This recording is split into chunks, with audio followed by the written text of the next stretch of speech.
네, 안녕하십니까. 화요일 미스터마켓 김동현입니다. 자, 우리 시장, 일단 시장부터 출발하면서 지금 한 40분여 방송 진행하는 동안 여러분들의 고민이 있으실 텐데, 오늘 CPI는 별 신경 쓰지 마시고요. 저도 예상한 것보다 지금 시장 일주일간 너무 많이 밀렸습니다. 우리 시장이 공매도 금지를 하고 급격하게 올라갔다가 지금 그 공매도 금지 때문에 어제까지 너무 많이 떨어진 거예요.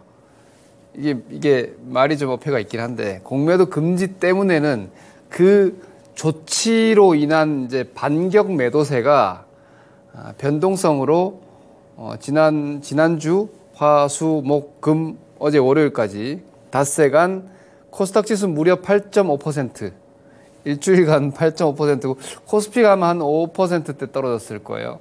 이 정도면 일주일간의 하락으로는 거의 폭락 수준이에요. 폭락. 근데 이게 지난 공매도 금지 조치 이후에 폭등한 폭을 그대로 고스란히 되돌린 거죠. 그래서 이 공매도 금지 무용론을 확산시키고 투자자들이 공매도가 이유가 아니었지 않느냐, 이런 일부의 이야기에 무게를 실는 듯한 시세인데, 그러면서 이제 투자 심리가 약해지는 거예요. 공매도 금지를 해도 주식은 떨어지는구나. 2차전지 같은 경우에도 그런 마인드를 생기게끔 하는 역공이라고 봐야죠. 이 공매도 금지가 사실 외국인 투자자들 입장에서는 탐탁지 않을 수밖에 없고, 우리 개인 투자자들도 사실 금지까지 하는 걸 기대한 건 아니었잖아요. 좀 불균형한 이런 공매도 룰을 좀 바꿔달라는 요구였는데, 그 금지까지 시키면서 약간 공매도 세력들, 외국인들 입장에서는, 공매도 세력들 입장에서는 엄청난 위기의식을 느꼈을 것이고요. 공매도는 손실 무한대거든요. 그러니까 여기서 또 만약에 예를 들어서 에코프로 같은 종목은 100만 원이 넘어가 버리면은 7월달 같은 악몽이 재현된단 말이에요. 공매도 세력들의 입장에서는. 그런데 그들의 입장에서는 사실 지금 전기차 수요 둔화에 리튬 가격 부진에 캐펙스 스케줄들이 뒤로 밀리고 있는 상황은 팩트니까 명분은 있죠. 주가가 올라가지 못할 명분이 사실 있으니까 그 공매도 금지라는 수급적인 정책 조치가 나왔음에도 불구하고 거기다가 시장 조성자 매도는 이제 지난주를 지나오면서 이제 많이 잠잠해졌어요. 제가 말씀드렸죠. 그게 반칙 매도인데, 그거라도 끌어다가 공매도를 할 수밖에 없는 상황이었다는 거죠. 그리고 이제 그게 이제 일주일 정도 일단락이 되고 오늘부터 이제 대반등 조치인데, 대반등 움직임인데, 저는 그렇게 보거든요. 사실 공매도 금지가 없었어도 이건 오를 장이에요.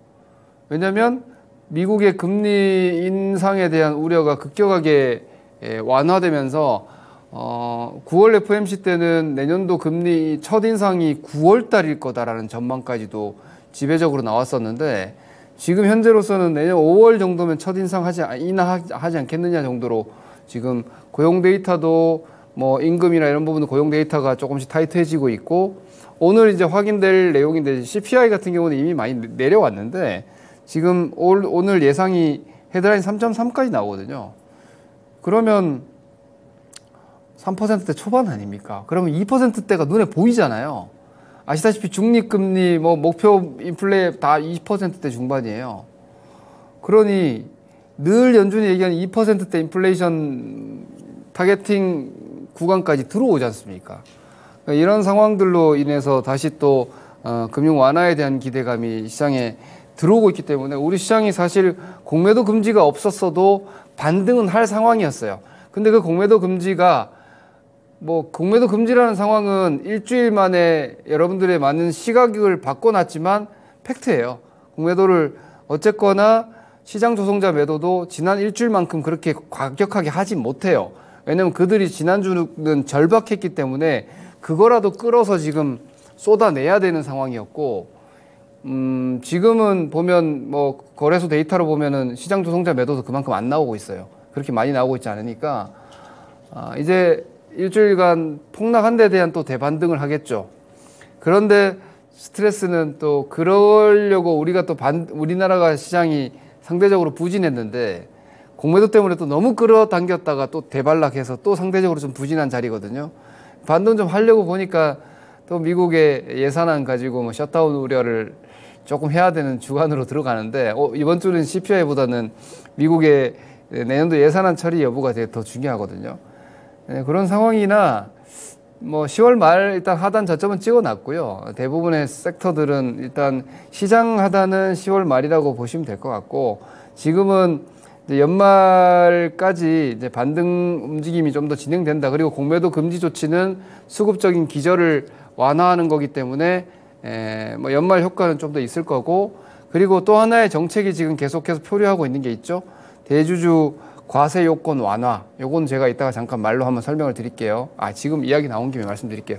대주주 과세 요건에 대해서 잘 이해를 못 하시는 분들이 계시는데 이게 뭐냐면 어떤 식이냐면 우리나라는 이제 지분율로 1.5%, 2% 이 지분율로 대주주 기준을 우선은 잡아요. 지분율이 그 정도 그 수준을 넘어가면은 대주주이기 때문에 주식으로 인한 양도 차익에 대해서 양도세를 냅니다. 양도 차익에 대한 세금을 내는 거죠. 과세가 되는 거고. 그리고 금액 기준으로는 지금 이제 10억으로 지금 낮아져 있죠. 원래 예전에 50억이었고 지금 10억이 돼 있는데 이 10억을 지금 20억 얘기 나오더만 지금 50억 얘기들이 막 나오고 있어요. 어쨌거나 대주주 양도세 완화 기준을 완화할 거라는 추진하고 있다는 얘기들이 계속 나오고 있는데 이거는 뭐냐면 그 대주주의 기준이 예를 들어서 내년에 주식을 팔잖아요. 그럼 내년에 주식을 파는 데 대한 대주주 적용 기준이 그 전 결산년도 기준이에요. 그러니까 다시 말해서 내년에 주식을 팔아서 양도세를 내야 되는지 아닌지에 대한 기준, 그러니까 내가 그 과세 대상자이냐 아니냐에 대한 적용 기준이 2022년도 주식시장 결산 기점이란 말이에요. 그러니까 2023년도죠, 올해. 2023년도 배당락을 가지고 넘어가는, 즉 배당락일이 결산 기준으로 넘어가는 주식 결제 기준으로 넘어가는 날이니까, 그러니까 체결을 그날 시키면 결제 기준으로 해가 넘어가니까 배당 기점을 기준으로 해서 그 전까지, 그러니까 그날 가지고 넘어갈 때 10억이 넘는 사람들이 내년에 주식을 팔아서 수익이 나면 양도세를 낸단 말이에요. 아시겠죠? 그래서 가지고 있는 종목당 주식 금액을 10억 이하로 떨어뜨려야 되는 거예요. 그래서 연말에 항상 물량이 나오고, 그리고 연말에 우리나라는 세력 물량들이 나와요. 그러니까 주식 명의 개서 정지라고, 그러니까 연말 기준으로 주주명부가 폐쇄가 되고 그 주주명부에 등기가 되는 거예요. 그런데 주식시장에는 뭐 이거는 우리가 다 알고 있는 내용이에요. 뭐 정치권 자금부터 해서 주주명부에 이름을 올려서는 안 되는 돈들이 많이 있어요. 예, 이제 음성적 자금들도 당연히 꽤 있는 것이고 그 사이즈가 상당히 큰 편입니다. 그리고 대주주 10억 이상의 과세 기준이 작년도 기준으로 한 7천 몇 계좌인가 그렇습니다. 예, 그래서 수는 많지 않은데 그 액수는 상당하기 때문에 예를 들어서 지금 이미 다 10억 기준으로 줄여놨을 거 아니에요. 그런데 올해 만약에 내년도 기준으로 이제 50억으로 상향하면 올 연말 기준으로 40억의 룸이 생기는 거예요. 그만큼 큰 손들은. 그러면 연말에 오히려 주식을 되사서 가도 되는 거죠. 물론 주주명부에 이름 올리지 않고자 하는 물량은 다시 들어오지 않아요. 그 물량은 언제 들어오냐면 이제 1월 달에 다시 들어와요. 그래서 우리 주식시장 그게 1월 달에 1월 효과로 나타나거든요. 그러니까 중소형주들이 보통 보면은 11월부터 비실비실해요. 물량들이 계속 대주주 물량 나오고 뭐 곧 삼성전자, 현대차 이런 주식들이야 대주주 물량 좀 나와도 그러니까 이런 10억 이상 개인 대주주 물량 나온다고 주가가 휘청거리진 않는데 중소형주들은 그 물량에 영향을 받아요. 그래서 코스닥 중소형주들이 보통 11월부터 시세가 안 좋은 경우가 되게 많아요. 11월, 12월. 그리고 1월에 이제 그 물량이 나갔던 물량이 납해 지나면서 주주명부 폐쇄되고 다시 들어오거든요. 예. 왜냐면 대주주들도 다시 들어온단 말이에요. 왜냐면 작년 결산 기준으로 10억 맞춰놨으니까 올해는 이제 내가 해당 없으니까 또 올해는 10억을 사든 20억을 사든 상관없어요. 올해 연말에 다시 또 10억을 맞춰놓으면 되거든요. 정책이 그렇게 돼 있어요. 그래서 그런 대주주 물량과 세력성 등기하지 않으려는 물량들이 연말에 나갔던 게 연초에 들어오거든요. 이럴 효과가 정책도 있지만 그런 수급적인 특징이 있어요. 이런 부분들이 이번 11월에는 등기하지 않고자 하는 명부에 올리지 않고자 하는 약간 음성적 자금들은 기존에 하던 대로 하는 거고, 근데 대주주 과세 회피 물량은 지금 못해도 20억으로 10억 정도 상향되지 않을까 싶으니까 그거는 오히려 정책이 나오게 되면은 12월에 약간 예외적인 수급 요인이 좀 될 수 있습니다. 이런 부분들을 감안하면은 지금 코스닥 쪽이 특히나 약간의 변수가 좀 될 수 있다라는 것 정도 감안하면 어제까지는 조금 오히려 과매도, 공매도 금지 나오고 나서 좀 과매도였고, 오늘부터 다시 또 되돌림 들어가서 저는 공매도 금지 때 나왔던 자리들 지수 기준으로 보면은 한 850 내외, 코스피 종합지수로 보면 2,500 내외 정도까지는 최소한 일단 시도할 수 있는 장세라고 봅니다. 이것은 이제 공매도 금지만이 아니라 금융 완화에 대한 기대감, 이런 부분들이 작용을 하고 있기 때문에 환율이라든지 유가라든지 시장을 억눌렀던 것들이 좀 제거가 돼 있어서 그 정도까지는 순탄하게 움직이는 장세라고 보시고, 일주일간 변동성이 너무나 커서 우리 개인 투자자분들은 변동이 크면 일단은 움찔하죠. 원래 여러분 주식 투자에서 금융공학이든 주식 투자 이론이든 변동성 자체는 원래 다 리스크의 범주로 넣습니다. 그러니까 변동이 큰 시장은 리스크가 큰 시장이에요.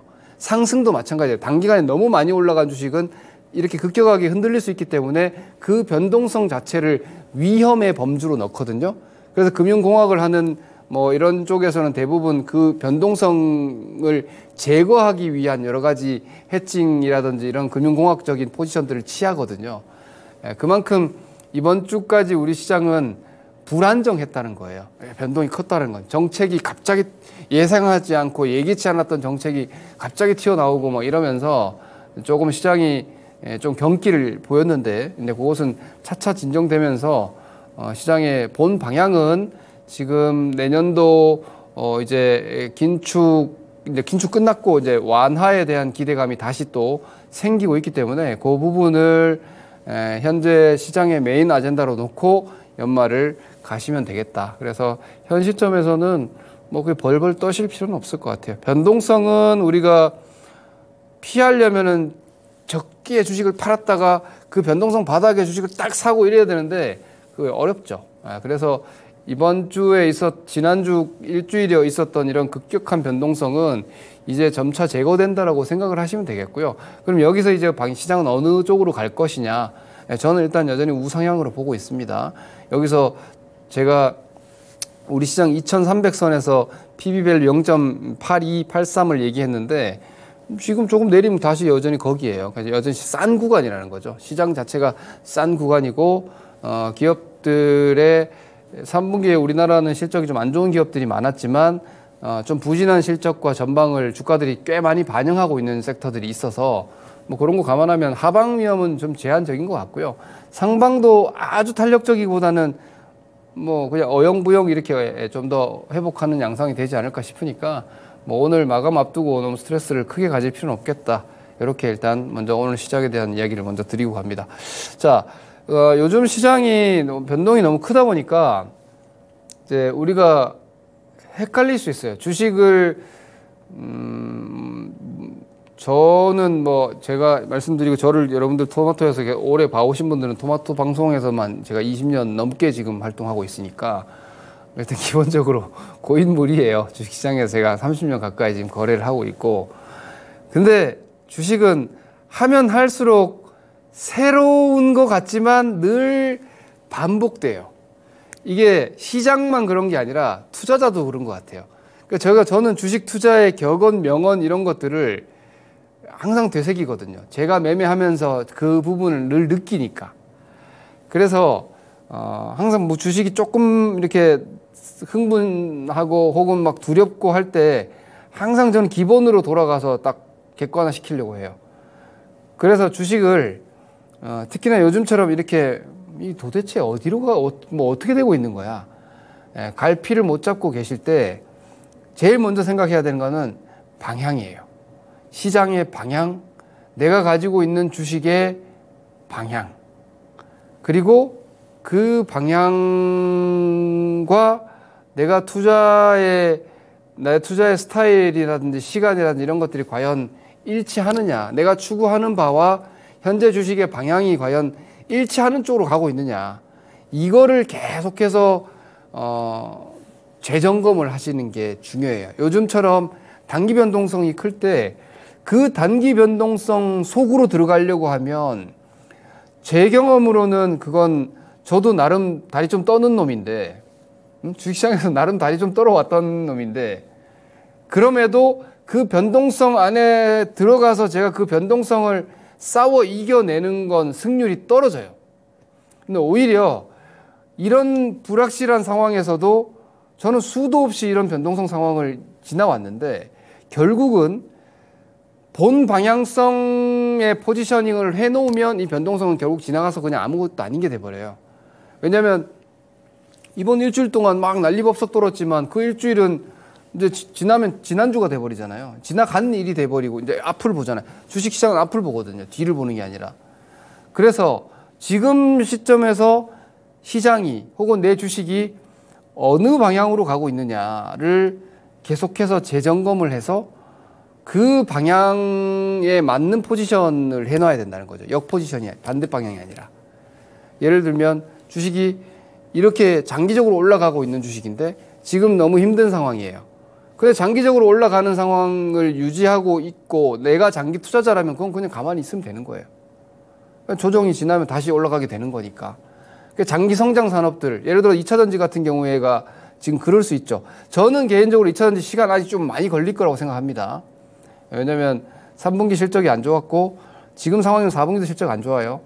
네, 그럼 내년 1분기 최소 1분기 정도까지는 주가가 의미 있는 상승을 하기에는 쉽지 않습니다. 여건이 지금 현재 업황이. 하지만 전기차의 구조적 성장, 2035년에 내연기관 판매 생산 중단한다.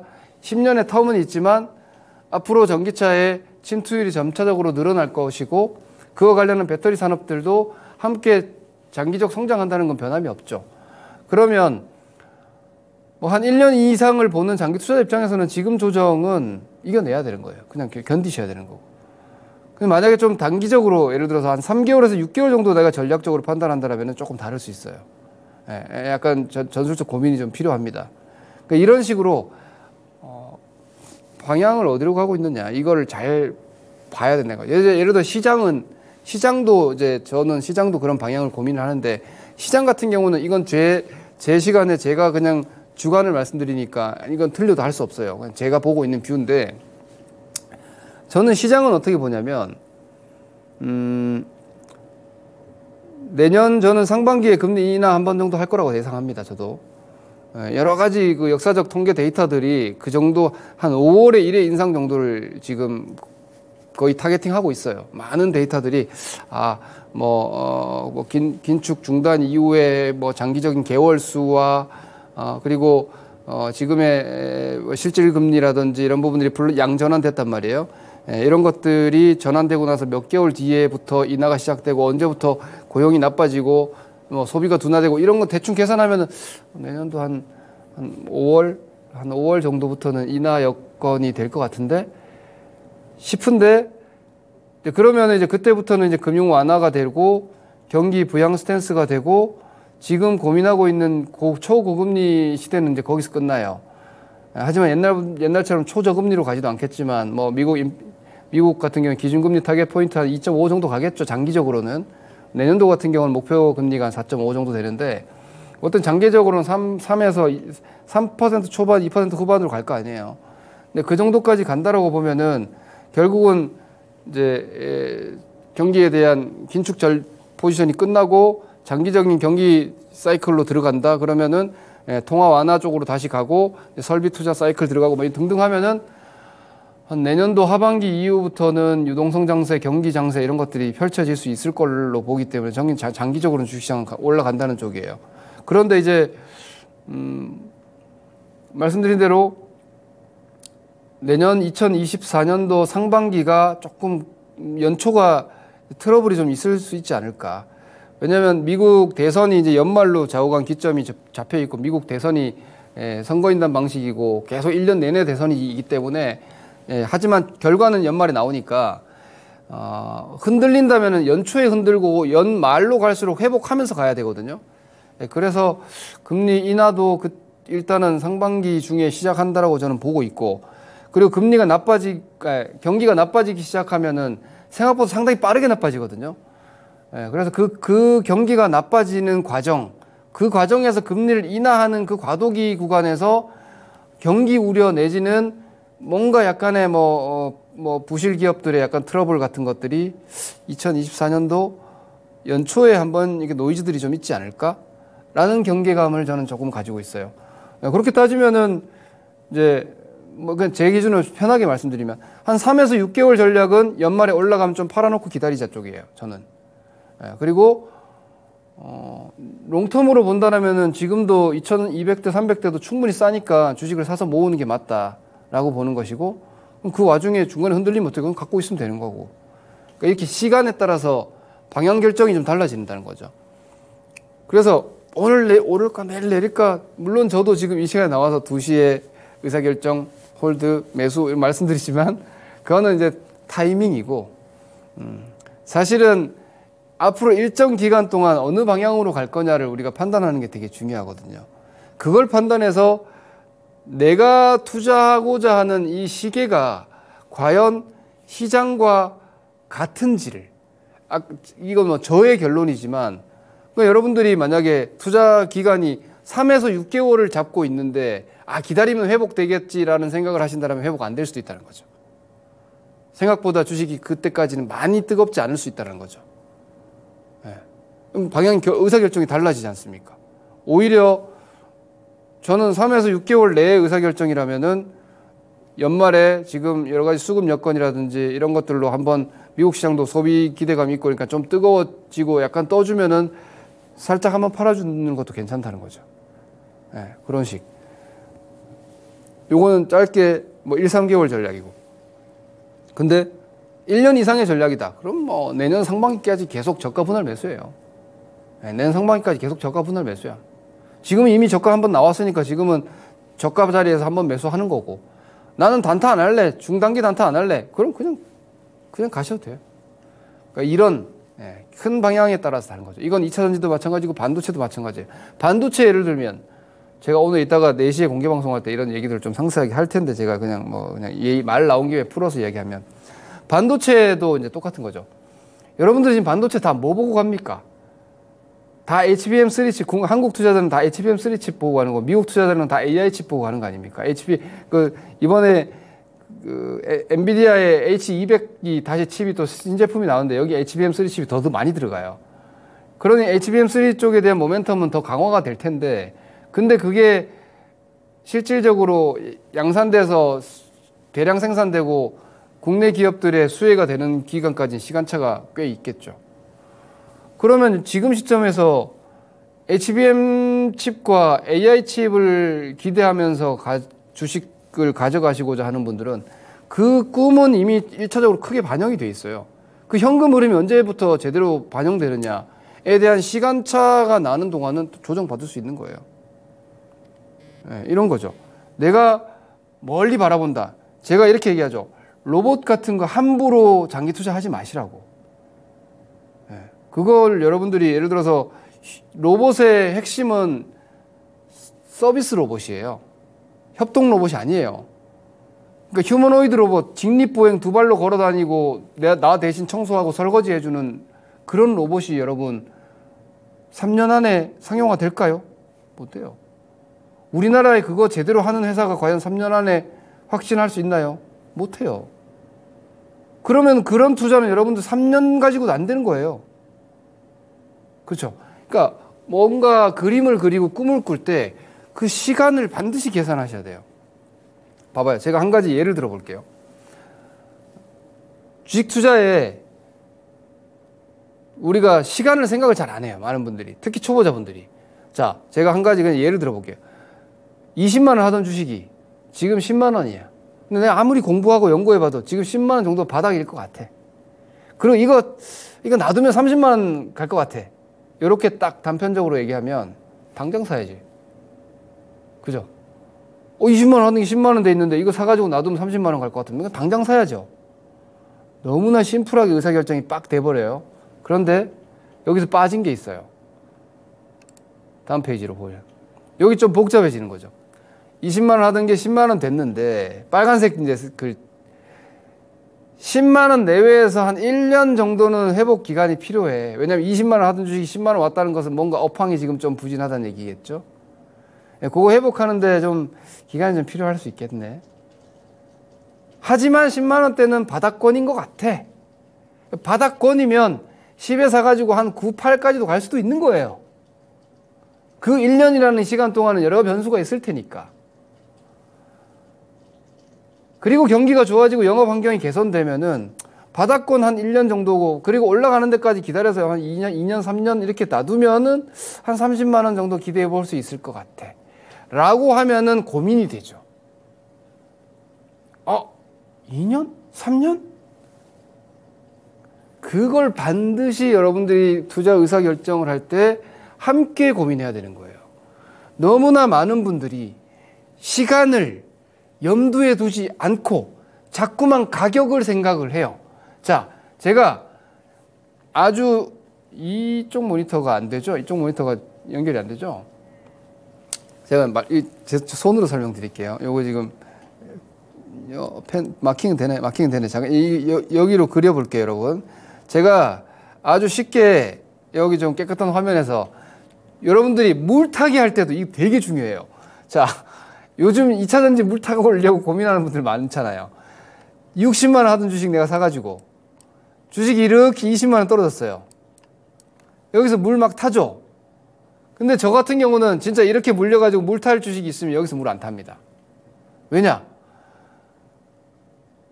여전히 약세권이기 때문에 이게 60에서 갑자기 내가 물 타가지고 이렇게 낮춘다고 해도 손실 종목 그냥 눈덩이처럼 비중만 늘어나지 당장 탈출되는 게 아니에요.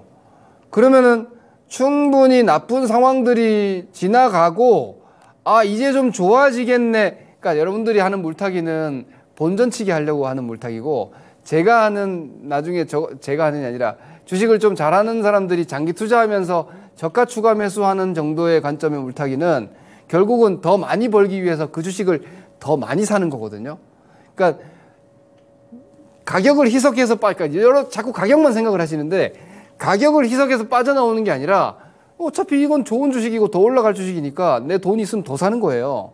그 더 사는 시점을 이렇게 힘들 때 사는 게 아니라, 가격이 많이 빠진다는 건 지금이 제일 힘든 때라는 얘기잖아요. 그 힘든 시간이 충분히 지나가고 이제 좀 좋아지겠네 했을 때 차라리 25만 원 주고 사는 거예요. 그러면 이 기간이 더 살 수 있는 나의 기회의 구간이 되잖아요. 그런데 가격이 그냥 많이 떨어졌다고 여기서 덥석 다 사버리잖아요. 그럼 이걸 기다리는 이 시간은 나한테 고통의 시간이 돼요.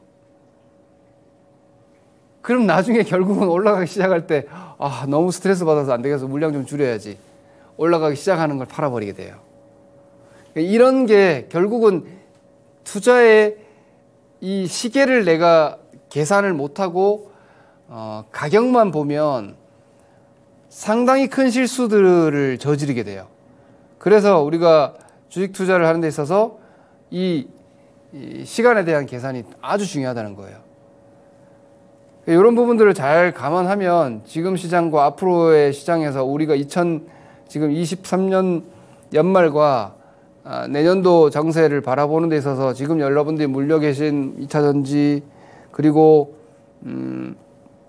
현재 좋지만 뭔가 약간 불안한 이제 반도체 같은 경우에도 어제 제가 계속 말씀드렸잖아요. 반도체 슬쩍 보면은 약간 현타가 올 거라고. 왜냐하면 지금 우리나라 반도체 섹터가 오로지 엔비디아만 보고 가고 있어요. 예, 오로지 엔비디아와 그 엔비디아의 HBM 칩을 공급하는 하이닉스, 그리고 엔비디아뿐만이 아니라 뭐 애플의 M2 칩이라든지 지금 수많은 비메모리 반도체 기술이 칩넷 방식부터 해서 이런 다층 적층 방식으로 가면서 그와 관련한 핵심적인 기술과 장비를 생산할 수 있는 기업 쪽으로 많이 이렇게 압축되어 있는데, 그래서 주가가 많이 올라왔어요. 한미반도체 같은 건 지금 뭐 5배, 6배 올라와 있잖아요. 근데 실적 딱 까놓고 보니까 숫자가 어이없는 거죠. 6조 원짜리 시가총액인데 분기 실적이 29, 영업이익 29억이 나와버리고, 예? 파두 같은 거 뭐 무슨 비메모리 팹리스니 해가지고 상장을 1조 원대 시켜놨는데 매출이 4억이야. 상반기 매출이 4억이야. 이게 도대체 뭐냐, 이건. 숫자가, 주가는 숫자가 현실이니까. 숫자를 보면 어처구니가 없는 거죠. 그러면 이 믿음이 약해지는 순간 주가는 내러티브, 즉 스토리로 올라가서 숫자로 증명해야지 그게 유지가 되거든요. 근데 스토리로 올라왔는데 숫자가 증명이 안 되면 의심을 한단 말이에요. 이거 다음 분기에도 안 좋은 거 아니야? 이렇게 되는 순간 막 흔들려요. 그런 거예요. 그래서 지금 반도체도 약간 머리 아픈 상황이 이제 돼 있는 건데, 원웨이로 여러분들 다 반도체를 막 이구동성 좋다고만 보다가 한미반도체가 HBM 대장주니까, 본딩 장비로서 핵심 대장주니까 딱 숫자 보고 뜨아 하는 거죠. 그리고 ISC 같은 것도 주식이 사실 코걸이 기걸이 막 지들 마음대로 걸었다가 뺐다가 하는 건데, ISC 같은 거는 적자 났어요, 여러분. 근데 오늘 지금 10% 이상 올라가 있잖아요. 어이없죠? 이거 적자 사실 컨센서스 엄청난 쇼킹이거든요. 예. 근데 비즈니스 모델 자체는 앞으로 좋아질 건 분명해요. 근데 걔도 주가가 많이 올라와 있어. 그럼 고민되는 거죠. 야, 이거 올라왔을 때 팔아야 되나? 심플하지 못한 거죠. 숫자와 그 꿈이 대척되니까. 그러니까 이런 구간이라고요. 올해 연말이. 그리고 반도체 메모리를, 여러분들이 메모리도 전 하이닉스 대단히 좋게 생각을 합니다. 내려오면 사야 되고, 하지만 지금 하이닉스를 쫓아간다? 저는 반대예요. 저는 사실 제가 뭐 큰 종목 중에서는 제일 주목하는 건 SK 하이닉스인데, 근데 노키아는 아직 안 사고 싶어. 왜 저는 노키아 안 사려고 하냐면, 이건 저는 저의 주관이 있으니까. 저는 어떻게 생각을 하냐면, 아니 ISM 제조업 지수가 다시 꺾였는데, 그리고 금리 인하에 대한 기대감은 좋아요. 원래 반도체가 이 글로벌 총유동성과 제조업 경기에 아주 민감하기 때문에, 메모리 사이클은. 그러면 결국은 경기 터닝 시점, 금리 인하 시점부터는 메모리를 본격 공략을 하는 게 맞는데, 지금 비싸게 높게 살 정도냐? 왜냐, 지난달에 ISM 제조업 지수가 꺾였잖아요. 그리고 지금 금리 인상 효과가 뭔가 막 실물 경기에 보여지려고 하고 있어요. 그 상황에서 경기 최대 민감 섹터인 반도체가 더 치고 나간다고 지금? 저는 갸우뚱한 거예요. 그러니까 이런 거죠, 이런 거. 이게 이제 현재 시장에서의 투자에 대한 고민되는 요인이고, 지금 우리 주식시장이 앞으로 저는 2,300대 저점 찍었다고 보고 있고, 앞으로 2,500대 정도, 600대 정도도, 많이 올라가면 600대 정도까지도 연말까지도 한번 시도할 수 있다고는 보는데, 거기서 더 올라갈 수 있냐에 대해서 전 물음표가 딱 달리는 거예요. 이건 조정 좀 바꾸고 가야 되는데. 그래서 저의 1, 3개월 전략은, 지금 1개월 전략은 사야 된다, 싸다인데, 한 3개월 정도를 놓고 보면은, 연말 연초에 올라가면 조금 팔아놓고 기다려도 될 것 같은데? 이런 생각이에요. 근데 지금 얘기하다 보니까 제 계획을 제 시황 뷰를 그냥 다 말씀드려 버렸는데, 그러니까 왜 제가 이런 얘기를 하냐면, 저는 그렇게 시간별로 옛날에 그림을 그리고 있거든요. 이게 맞든 틀리든 되게 무책임하게 들리죠. 이거는 제가 보는 기준이에요. 그러면은 이제 보면서 조금씩 수정해 나가겠죠. 내가 봤던 거와 좀 다르게 가네. 그럼 약간 수정하면서 가겠죠. 그 대신 어쨌거나 저는 예를 들어 반도체도 1개월, 3개월, 6개월, 1년 이렇게 끊어서 제가 보는 전망과 뷰가 있어요. 거기에 맞춰서 1개월 전략, 3개월 전략, 6개월 전략, 12개월 전략이 있겠죠. 2차전지도 마찬가지예요. 그런 뷰를 가지고 있어야지, 예를 들어 기다리는 것도 내가 능동적으로 기다려야 될 거야. 내가 기다리려고 해서 기다려야지. 어쩔 수 없이 물려서 기다리는 건 그건 무슨 기다리는 거예요. 그냥 물려 있는 거지. 그렇죠? 앞으로 2차 전지는 내가 생각할 때 한 6개월 정도는 더 일단은 뭐 좀 성장통으로 시간이 좀 필요할 것 같아. 그럼 그 시간을 내가 기다릴 거냐 말 거냐를 내가 결정을 해야지. 그걸 생각을 못 하고 있으면은 맨날 기도해야 되잖아. 제발 좀 빨리 올라가 주세요. 이렇게만 해야 되잖아요. 하지만 업황을 보고 뭐 뷰를 보면서 아직은 좀 힘들어. 뭐 리튬 가격 4분기 아직 좀 힘드네. 그럼 4분기 실적 나오는 2월 달까지도 주가가 뭐 드라마틱한 상승은 좀 쉽지 않겠네. 이런 생각 하에서 뭔가 전술적 판단이 될 거 아닙니까? 좀 팔아놨다가 뭐 한 두어 달 기다렸다가 저가 한 10% 밑에 다시 사든지 이런 고민요. 이게 시간 계산과 가격 상황을 같이 봐야 되는 거예요. 오로지 가격만 보면 거기에 아주 중요한 시간이 빠져 있기 때문에 여러분들이 막상 닥치면 막 우왕좌왕하게 되는 겁니다. 상황을 내 돈이니까 내가 능동적으로 가야 돼요. 그리고 또 하나 지금 시장은 이런 얘기 아무도 안 할 거예요. 텐베거 이런 얘기 요즘 안 하죠. 왜냐면 이거 지금 안 나오는 장이니까. 지금 몇 배짜리 주식이 잘 안 나오니까. 그건 장이 좋을 때 이런 얘기 많이 하거든요. 그리고 막 모든 사람들이 중장기 투자해야 된다. 뭐 장 좋을 때는요, 여러분 단타 치는 사람은 무슨 아주 피라미드 취급을 해요. 예? 장이 좋으면 결과론적으로 10,000원 하던 주식이 10만 원 가 있는 주식들이 꽤 있기 때문에 저거 봐라.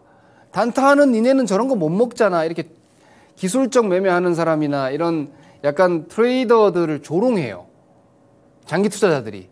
근데 조정 좀 되죠. 장기 투자자들 싹 사라집니다. 얘기 다 없어져요.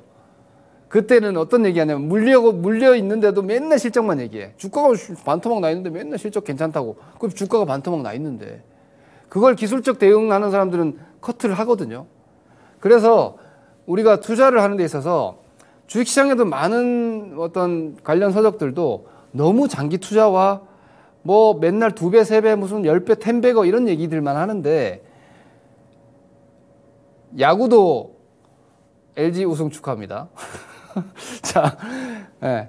야구도 홈런 타자가 있고 타율 높은 안타를 잘 치는 스코어를 만드는 선수들 있잖아요. 근데 모두가 홈런 타자일 수는 없어요. 여러분들이 사는 주식마다 2배, 3배 못 먹어요. 어떤 사람들은 10%, 20%를 먹으면서 그거 1년 동안 만족하고 다음에 또 10%, 20% 먹어서 그게 복리로 엄청나게 돈을 많이 번 분들도 제 주변에 많아요. 그러니까 무조건 한 방에 가려고 그러면 이 위험을 다 너무 감수해야 돼. 근데 의외로 여러분들이 제가 혹은 제 주변의 수많은 개인들이 그걸 생각보다 잘 못 견뎌요. 왜냐? 주식은 우리나라 또 뜨겁지 않습니까? 민족성이. HTS로 심지어 이제 컴퓨터도 안 켜도 돼. 탁 하면 내 계좌가 얼마, 탁 하면 나 오늘 얼마 빠졌는지 나와요.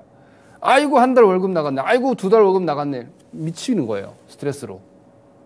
그거 견디기 쉽지 않아요. 그러니까 너무 모든 투자를 홈런 치려고 하지 마시고 조금 상황이 여의치 않을 때는 번트도 필요하고요. 어떨 땐 가만히 서 있다가 그냥 타석에서 물러날 때도 있어야 되는 거예요. 그러니까 쉴 때도 필요한 거죠. 그런 특히나 지금 같은 경우는 변동성 박스 장세니까 그런 상황들을 좀 잘 판단하시면서 가실 필요가 있다는 거죠. 오늘을 얘기하면서 갑자기 이 얘기에서 좀 비관적으로 들리실 수 있는데 단기적으로는 저는 좋다 쪽이에요. 뭐 주중에 미국의 예산안 때문에 조금 노이즈가 있을 수 있어도 설령 미국의 셧다운 정부 폐쇄가 된다 해도 엄청난 데미지는 아닐 거예요. 나중에 이제 경기가 급속도로 한번 꺾일 수 있는데 그렇게 되면은 연초에. 근데 그거는 뭐 좀 노이즈일 것 같고 당분간 미국 시장도 좀 우상향이고 우리도 우상향일 것 같으니까 일단 기본적으로 현재 시점은 그냥 파이팅을 하시면 됩니다.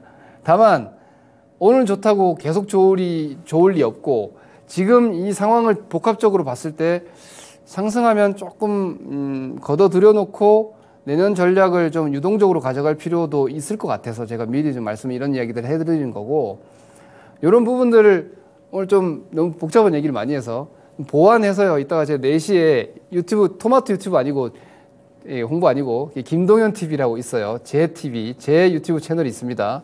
거기에서 이따가 라이브 진행을 하면서 이런 제 생각을 조금 더 디테일하게 좀 오픈해 드리겠습니다. 이런 점들 참고하시고, 뭐 지난주 그리고 어제까지 있었던 과격한 변동은 일단은 마무리된 것 같고요. 그게 이제 공매도 금지로 인한 반격 변동인데, 이게 이제 다시 수렴해 나가는 과정 같아요. 그리고 공매도 금지된 거 팩트고, 조금 더 순조로운 연말 시세를 한번 기대를 해보셔도 되지 않을까 싶습니다. 보유지 하시면서 뭐 안도하셔도 되지 않나 생각합니다. 다음 주 뵙겠습니다. 감사합니다. 김덕일입니다.